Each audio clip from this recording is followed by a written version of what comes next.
A light kindled early Christianity in China. The story of Christianity in China is a tale of resilience.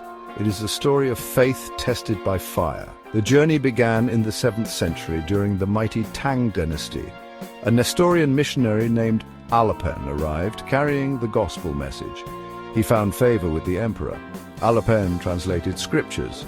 He established churches. One such church was called the Church of Shining Light. However, this early bloom of Christianity faced opposition. Buddhist and Confucian scholars challenged this new faith. Persecution arose. The Church of Shining Light eventually faded, but the seeds of faith had been sown. They would lie dormant, waiting for a new season of growth. The story of Christianity in China had just begun. It would be a story of remarkable resilience. It would be a story of unwavering faith in the face of adversity. It would be a beacon of hope for Christians around the world. The Mongol Interlude. A brief respite.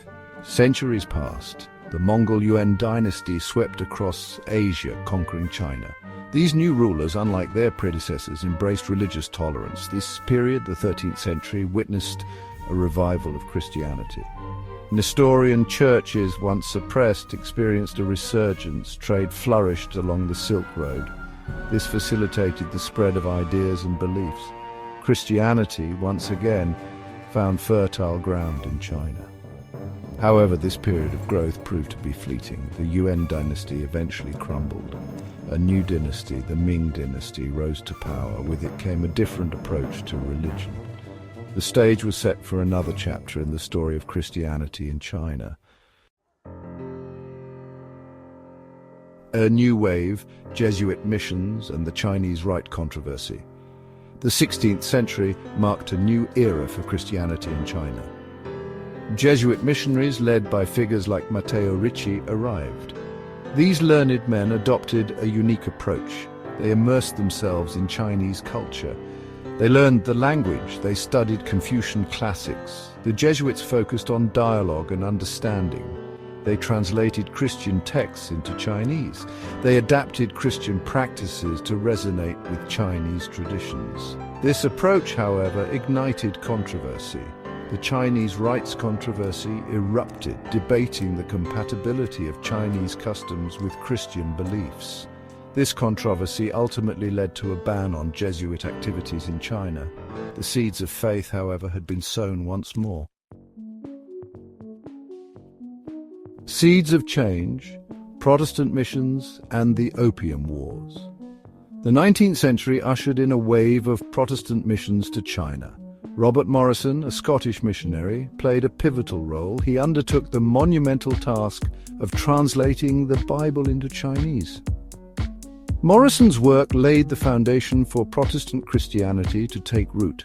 This period, however, was marked by political turmoil. The Opium Wars, fueled by British trade interests, weakened the Qing dynasty.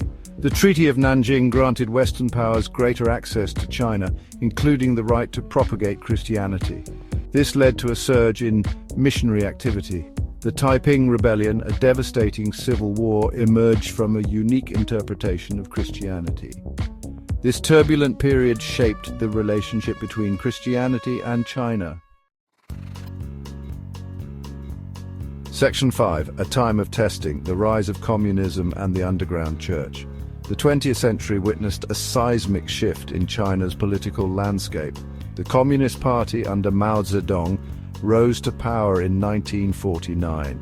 Religion, deemed the opium of the masses, faced severe restrictions.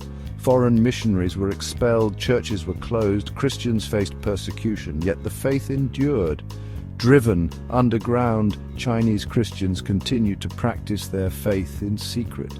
House churches emerged as vital centers of worship and fellowship. These clandestine gatherings provided solace and strength in the face of persecution. The Chinese church, though hidden, remained resilient. Section 6. Enduring faith, modern persecution and the Sinicization of religion. Despite some relaxation of religious restrictions after Mao's death, The Chinese government continues to exert control over religion. The Communist Party views Christianity, with its foreign origins, as a potential threat. Persecution persists, albeit in more subtle forms. The government promotes the Sinicization of religion. This policy aims to align religious beliefs and practices with Chinese culture and socialist values. Churches are pressured to replace religious symbols with nationalistic ones. Sermons are monitored for political content. The government seeks to control the narrative, to mold religion into a tool of the state. Section 7. Unshakable Hope. Stories of resilience and courage.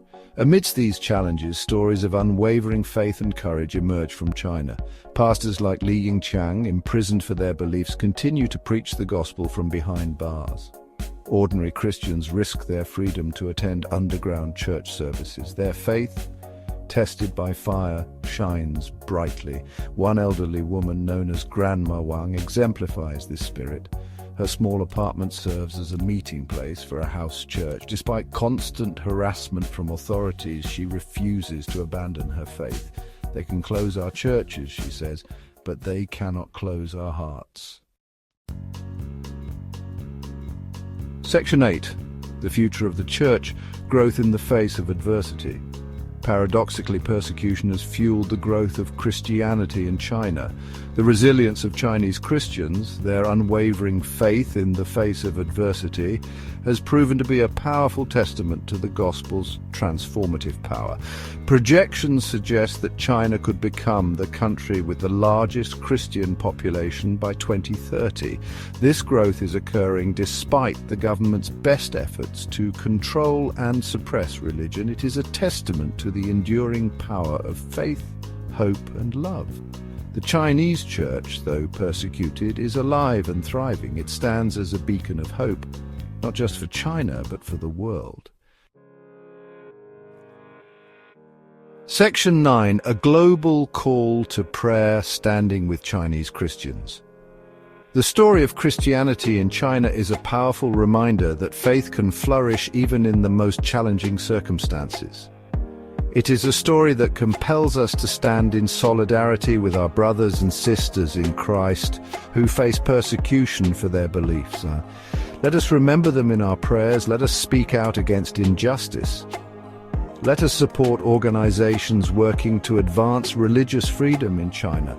The Chinese church, though facing an uncertain future, remains a source of inspiration. Their resilience, their unwavering faith, their commitment to sharing the gospel, even at great personal risk, is a challenge to us all. May their story ignite within us a renewed passion for Christ and a deeper commitment to living out our faith wherever we are called.